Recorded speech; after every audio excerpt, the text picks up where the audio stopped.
Nasabat ng Bureau of Customs ang mga pekeng gamot na galing China na mahigit 50 milyong piso ang halaga. Nagbabala ang otoridad laban sa mga naturang gamot na kinopya mula sa mga kilalang local brand pero posibleng mapanganib pala sa kalusugan. Alamin sa balitang A to Z ni Kim Salinas.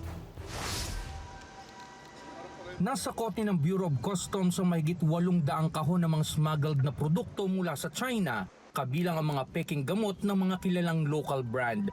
Ayon sa BOC, dumating sa Manila International Container Port ang bulto-bultong shipment noong March 19. Napansin sa screening na iba ang laman ng mga kahon na hindi tugma sa nakalagay sa dokumento. Counterfeit inks, mga tinta, no?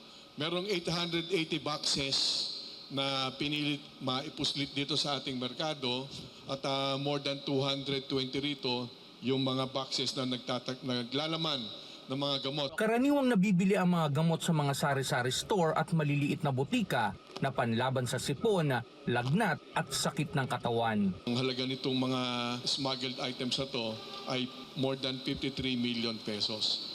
Napakaganda ho ng pagka-counterfeit, pagkaka-fake niya. So, wag ho nating isipin na nakakamura kayo.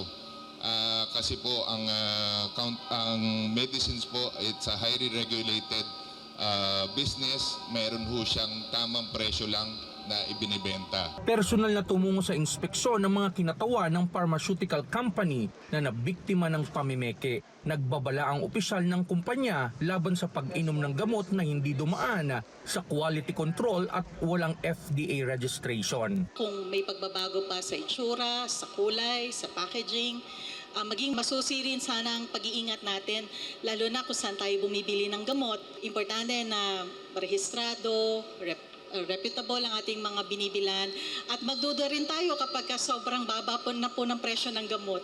Ang mga peking gamot ay madalas na may malabong tatak o maling spelling at ang expiration ay lumalagpas ng 3 taon o higit pa. It's a challenge to Unilab and other pharma companies. Kung paano maproteksyon ng mga kababayan natin, similar to other countries. Meron sila mga ganun para QR code na pag tiningnan, may app.